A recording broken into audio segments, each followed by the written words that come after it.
नमस्कार साथियों, मैं देवेंद्र पारिक स्वागत करता हूं आपका देवेंद्र पारिक एसएमपीआर के इस चैनल पर। और साथियों, आज का जो महत्वपूर्ण विषय है वो है वोट चोरी। अब आप कहेंगे कि सर ये कौन सा महत्वपूर्ण विषय हो गया, लेकिन इसकी जो हेडिंग जो वोट चोरी जो है ये हमारे वर्तमान के विपक्ष के बड़े नेता राहुल गांधी जी ने दिया है।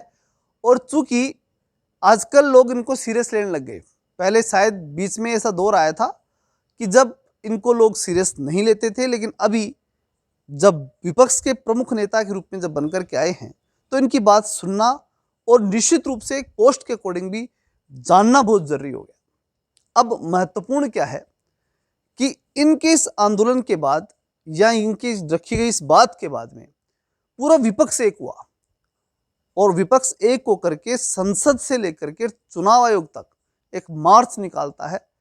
और फिर उस मार्च के अंदर जो इंडिया गठबंधन के लोग हैं उन्हें गिरफ्तार किया जाता है और गिरफ्तार करके जो है वो राजनीतिक रूप से गिरफ्तारी होकर के 2-3 घंटे में छोड़ा जाता है। कुल मिलाकर के उन्हें चुनाव आयोग नहीं जाने दिया जाता। तब एक महत्वपूर्ण विषय के ऊपर पूरे भारत में चर्चा चलती है कि क्या वास्तव में वोटों की चोरी हुई।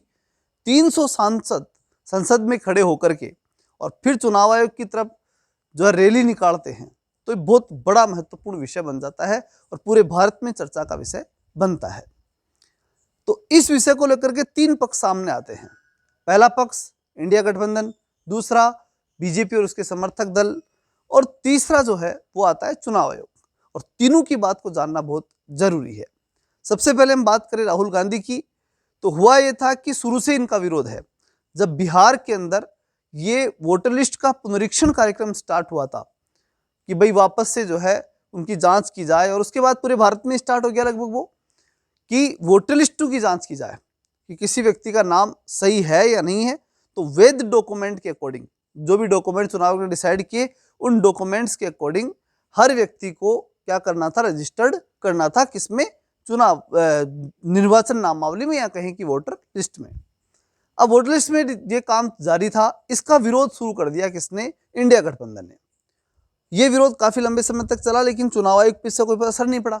अब इस पे असर नहीं पड़ा तो उसके बाद में पॉलिटिक्स नए राउंड पे जाती है, यानी अलग ग्राउंड के ऊपर जाकर के और ये काम करना शुरू करते हैं। होता क्या है, होता यह है कि महाराष्ट्र कर्नाटक में एक विधानसभा सीट जिसका नाम था महादेवपुरम सीट, और उस महादेवपुरा सीट जो थी, उस सीट के ऊपर जो चुनाव हुआ उसमें सबसे बड़ी बात यह आई कि हमेशा वहां कांग्रेस जीतती है, लेकिन वहां पर अब की बार कौन जीत गई, बीजेपी। और चूंकि वहां पर स्थानीय स्तर के ऊपर वहां विधानसभा की जो मतलब वहां कर्नाटक विधानसभा में सरकार जो है वो भी कांग्रेस की वर्तमान में है, तो ये प्रश्न कांग्रेस के माइंड में आया कि हम कैसे हारे। और उन लोगों ने अपने कार्यकर्ता लगा करके और उसके बाद में वहां जांच शुरू कर दी। और जांच करने के बाद उनको लगा कि यहां पर वोटों की चोरी हुई है, वोटों का भ्रष्टाचार हुआ है। और उन्होंने आरोप लगाना शुरू किया कि वोटों का भ्रष्टाचार और घोटाला हुआ है और वोटों का घोटाला करके ये लोग जीतते हैं। इस प्रकार के आरोप लगाना शुरू किया। अब जब ये आरोप लगाए तो आरोप किस पे थे, चुनाव आयोग पे। चुनाव कौन कराता है, चुनाव आयोग कराता है। तो चुनाव आयोग ने कहा कि इसका आप हल्फनामा दीजिए और इसका सबूत दीजिए, और अगर आप सबूत और हल्फनामा दे देते तो हम इसे मानहानि मानेंगे और ये एक तरह से चुनाव आयोग का अपमान हम मानेंगे। ये बात चुनाव आयोग ने कह दी। इधर बीजेपी ने और उसके समर्थक दल जो हैं उन्होंने ये कह दिया कि भाई कांग्रेस जो है वो इस मुद्दे को इसलिए उछाल रही है क्योंकि जो बांग्लादेशी हैं और आतंकवादी जो लोग हैं या बाहर से आए हुए जो लोग हैं उन्हें ये वैध करना चाहते हैं और उनको वोट दिलवाना चाहते हैं। तो इस प्रकार से कुल मिलाकर के तीनों के पक्ष अपने अपने स्तर पर थे। और चुनाव आयोग साफ कर रहा था कि हमारी तरफ से कोई भ्रष्टाचार हुआ नहीं और कुछ गड़बड़ घोटाला हुआ नहीं, और अगर हुआ है तो हमें सबूत दो। ये बात वो कह करके रुक गई। और फिर जब ये बात पूछी गई राहुल गांधी से वापस जाकर कि चुनाव आयोग सबूत मांग रहा है, आप क्यों नहीं दे रहे, तो कहा कि चुनाव आयोग की वोटर लिस्ट जो है वो चुनाव आयोग की वेबसाइट पर ही है और हमने तो वहीं से लेकर के फिर ये जो है वो घोटाला पकड़ा है, तो आप जाकर के चुनाव आयोग ही करें। तो जब ये बातें सब हुई और उसमें फिर लोगों ने कहा कि नहीं, जब राहुल गांधी खुद आरोप लगा रहे हैं तो उन्हीं को क्या देना चाहिए, सबूत देना चाहिए। ये सारा घटनाक्रम चल ही रहा था कि राहुल गांधी ने और इंडिया गठबंधन के सभी लोगों ने मिलकर के और संसद के सामने खड़े होकर के और मार्च निकालने की घोषणा कर दी।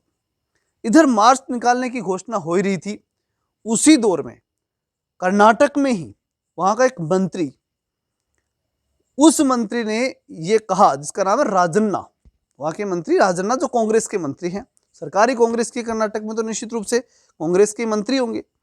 और उन राजन्ना ने यह कहा कि भाई जिस समय मादेवपुरम सीट के ऊपर चुनाव हो रहे थे तो कांग्रेस ने क्यों विरोध नहीं किया, और अगर विरोध करते तो ऐसा नहीं होता, उस वोटर लिस्ट का विरोध करना चाहिए था, विरोध क्यों नहीं किया गया।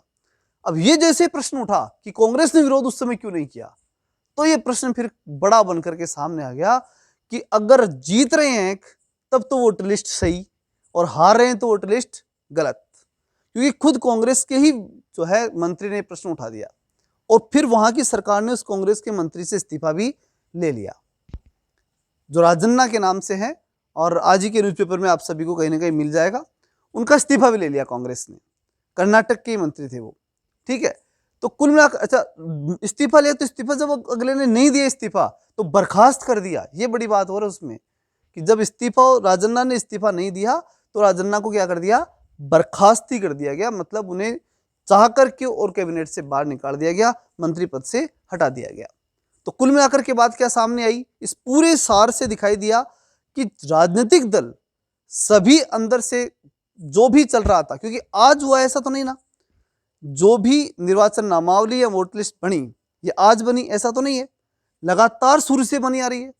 और जब भी चुनाव हुए या जो वोटर लिस्ट बनी तो इसमें एक सबसे बड़ी बात हमेशा जो आपके आसपास में आप देख लेंगे और हम सब जानते हैं उसके बारे में, कि अगर मैं यहाँ रह रहा हूँ और उसके बाद में मैं कहीं दूसरी जगह जाकर के रहने लग गया तो यहाँ का अगर मैंने वोट नहीं कटवाया, यहाँ का जो नाम है वो अगर मैंने नहीं कटवाया और वहाँ ज्वाइन करवा लिया, तो निश्चित रूप से अगर दूसरी जगह ज्वाइन करा लिया और यहाँ से नाम नहीं हटवाया तो उस अवस्था के अंदर ये पक्की बात है कि वो दो जगह नाम काउंट हो ही गए।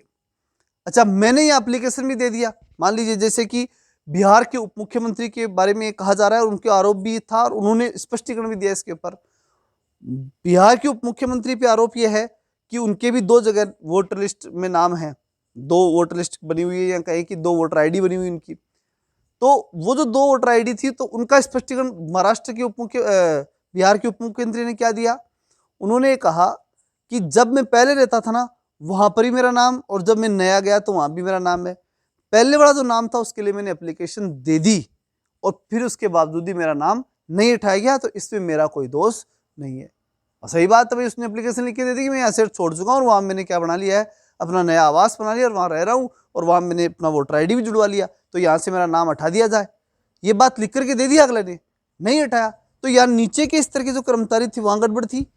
और उस गड़बड़ को अगर आप डायरेक्टली चुनाव आयोग से जोड़ेंगे तो हो सकता है सही है, क्योंकि चुनाव आयोग के कंट्रोल में एक अधिकारी काम करते हैं। लेकिन महत्वपूर्ण ये है कि ये प्रोसेसिंग का पार्ट भी है, ये अब भी हुआ है ऐसा बिल्कुल नहीं है। ये शुरू से ही, जब से भारत में 1952 में चुनाव हुए तब से लेकर के आज तक वोटर लिस्ट भी बनी है, आदमी एक जगह से दूसरी जगह जाकर के बसे भी हैं, और जब एक जगह से दूसरी जगह जाकर के बसे हैं तो निश्चित रूप से ये कंडीशन भी हुई है कि वो दोनों जगह कईयों के नाम पहले से रहे हैं और दोनों जगह कई लोगों ने वोट दिए भी हैं। तो ये शुरू से चला है, आज ही भ्रष्टाचार होकर के आज ही सब कुछ हुआ है और फिर आज ही इसके कारण से बीजेपी जीत गई, ये प्रश्न हमारे समझ से बाहर हो सकता है, क्योंकि ये सारी कंडीशन इस प्रकार से नहीं बन सकती। ये शुरू से था, जो प्रोसेसिंग थी वो शुरू से थी। ये हम एक एनालिसिस के रूप में इसमें निकाल सकते हैं।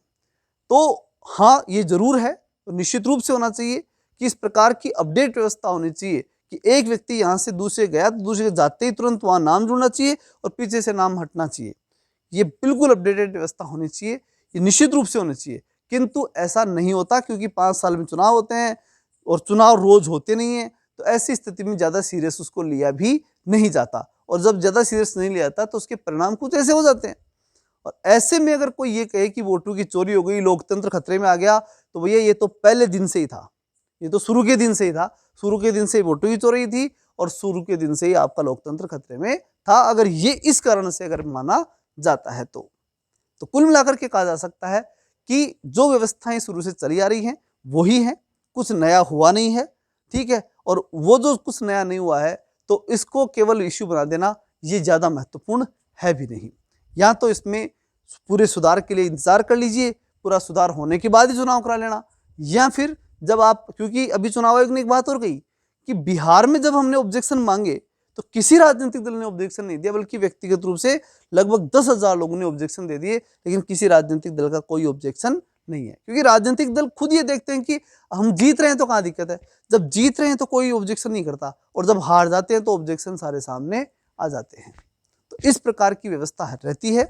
तो चुनाव आयोग को हालांकि सुधार की अत्यंत आवश्यकता है, और सुधार चलते रहते हैं और सुधार होने चाहिए। और अब तो निश्चित रूप से डिजिटल व्यवस्था आ चुकी है, तो और अधिक सुधार की संभावनाएं हैं। और भारत की जो जनता है वो भी चाहती है कि जब लोकतंत्र मजबूती की तरफ है तो और मजबूत किया जाए, और निश्चित रूप से मतदाता सूचियां पूरी तरह से अपडेट रहें। लेकिन इस बात से पूरी तरह से देश में ये बात फैला देना कि लोकतंत्र खतरे में है, वोटों की चोरी हो रही है, वोट जो है वोटों के गड़बड़ घोटाले से ही क्या हो गई, सरकारें बन गई, ऐसा नहीं होता। अगर ऐसा होता तो विभिन्न राज्यों की सरकारें कहीं कांग्रेस की भी बनी है, कहीं बीजेपी की भी बनी है, कहीं अन्य दलों की बनी है, और सबसे बड़ी बात, अब की बार बीजेपी को पूर्ण बहुमत भी नहीं मिला, ये भी एक बड़ी बात थी। और इसके बावजूद भी हम ये घोटाले के चक्कर में रहेंगे तो नहीं पार पड़ेगी, हमें को मेहनत करनी पड़ेगी, चाहे कोई भी राजनीतिक दल हो, चाहे कोई भी व्यक्ति हो। ठीक है, चलिए मिलते हैं नेक्स्ट वीडियो में, तब तक के लिए जय हिंद, जय भारत।